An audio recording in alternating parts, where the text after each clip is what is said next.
recently 7 African countries decided to go and put a call for peace to Ukraine and to Russia. And we raised a number of issues. Zambia was represented, Comoros was represented, Republic of Congo was represented, Senegal was represented, Uganda, as well as South Africa. So we were all represented, and Egypt as well.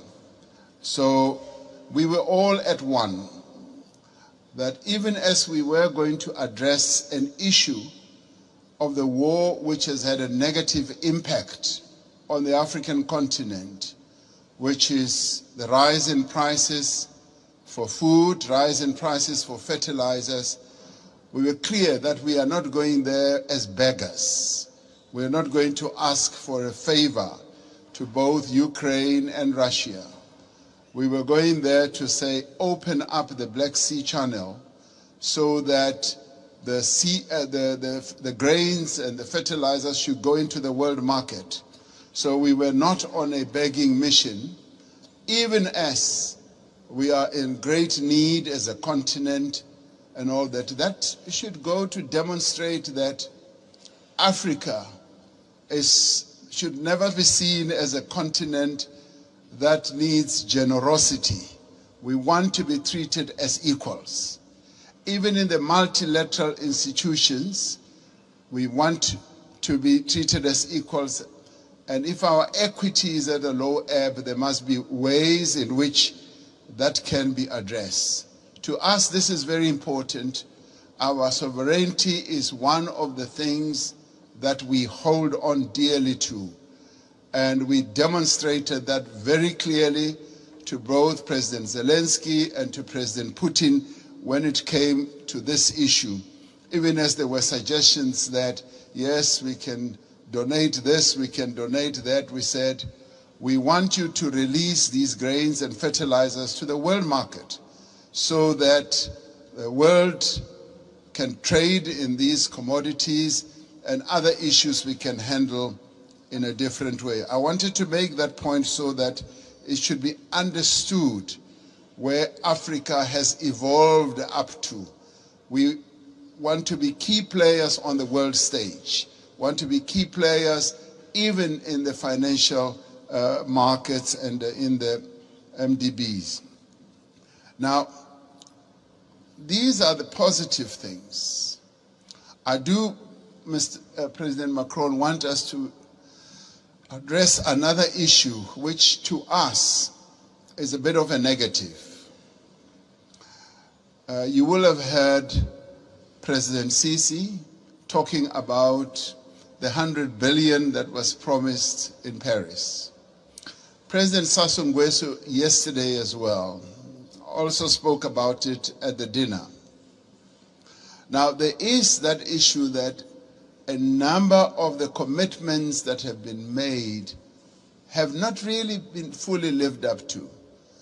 But before I get into details, let me immediately say that we recognize the many initiatives that have been put on the table, and a number of countries here have done so. Germany has gone out of the way to put a number of initiatives, and the US has also done a number of things. But there have been times when we felt like we were beggars. I played a key role as chair of the African Union during the COVID period.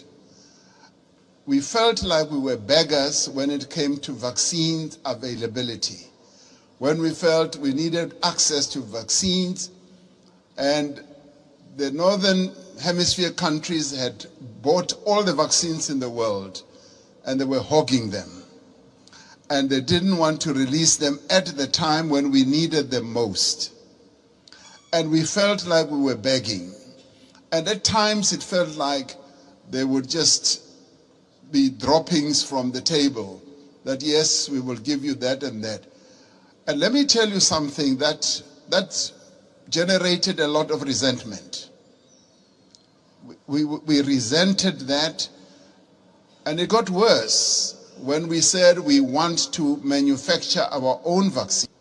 And when we went to the WTO, there was a lot of resistance, enormous resistance.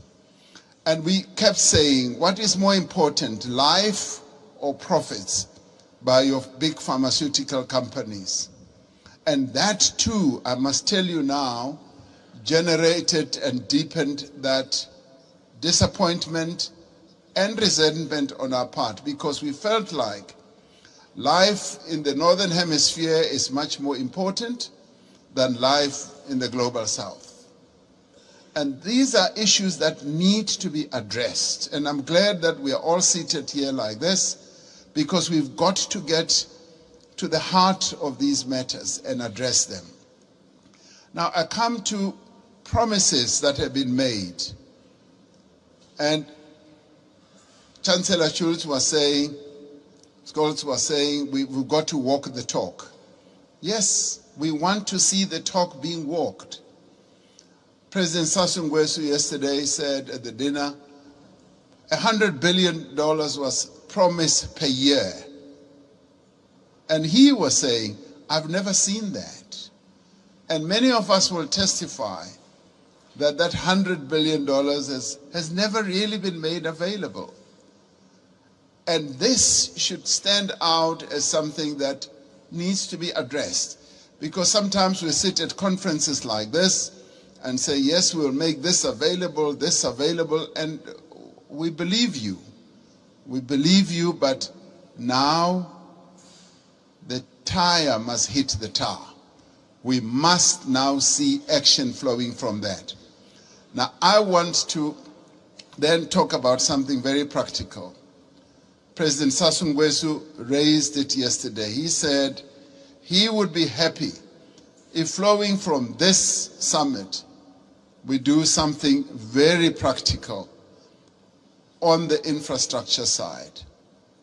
Having said that 600 million people in Africa do not have electricity, and yet we've got all the resources to generate electricity, particularly the mighty Congo River, and that there have been plans to build a number of power stations that will generate, in my calculation, up to 70,000 megawatts.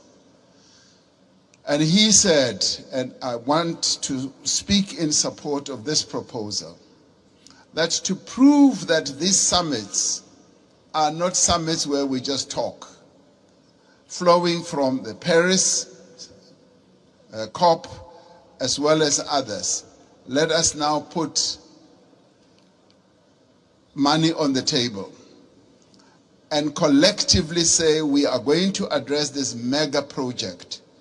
A mega project which will in the end generate electricity for up to 12, 15 African countries all at one go. And this is a project that I think the multilateral development banks here working together, the call that you've made, President Macron, can actually fund.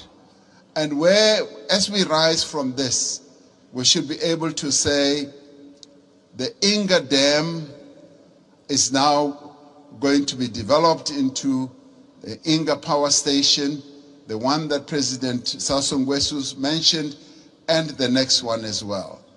If we can do that, then we as Africans will now be convinced that these summits are really meaningful. We will now go home and say, you know what, it's worthwhile going to these summits, coming to Europe, and to listen to all the promises because they are willing to act on the promises. This is what President Macron, I believe, will be one of the most important outcomes. The reform of the financial architecture, as well as a practical project, infrastructure project that is going to add a lot of value. President Sisi and I have been talking about a railway from Cape Town to Cairo for years. We will leave that for the next summit, but the one on generating electricity and building power stations on the Inga Dam is the most important, that is immediate, that I believe needs to be addressed now. Let's get that done, and then we will be convinced that you are serious with the promises that you make.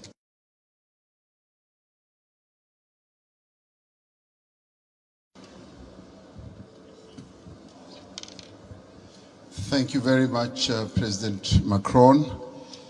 Let me start off by saying, President Lula, don't worry, when we have the BRICS meeting, the issue of currency is top on the agenda, so we are going to discuss it. President Macron, I just want to start off on a very positive note in terms of what I think is evolving here. I think there is consensus that is clearly embraced by everyone that we need to address climate and poverty because they go together, there's a nexus. And as it were, we need to burn the candle on both sides. So that's important, so that's agreed. And we all recognize and accept that we need capital at scale to address the key challenges that many countries in the world face, particularly the developing economy countries. And we also would be agreed that there needs to be more cooperation and coordination between your development banks, multilateral development banks, and the private sector. There needs to be coordination so that there is no fragmentation, which you kept talking about. But I think what is important to many of us is that there should be solid consensus on the reform of the financial architecture of the world.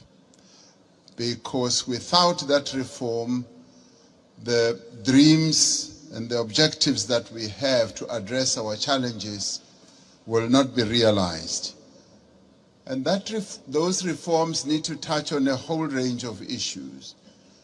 Mr. Mo Ibrahim yesterday even spoke about something that we may think is insignificant, that the boards of directors of your multilateral institutions are not made up of independent directors. They are largely internal people or shareholders.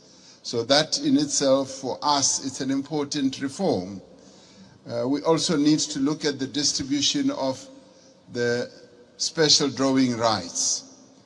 I find it a bit difficult to be told that this is set in the rules and it will forever be like that, and that it's either you get 0 or you get 34 billion. In our view, this is not a zero-sum game. It's a game where we all need to be dealt with equity in an equitable manner. And there is a need for reform in that regard as well. And the other important thing for this to happen, it will help us not to participate as unequal cousins in these institutions. It will help us to participate fully, and so that we don't have a sense that we are beggars, that we are being dealt with out of generosity. I think it's important in the new era that the world is in now that there should be a good measure of equality among sovereign nations. Thank you.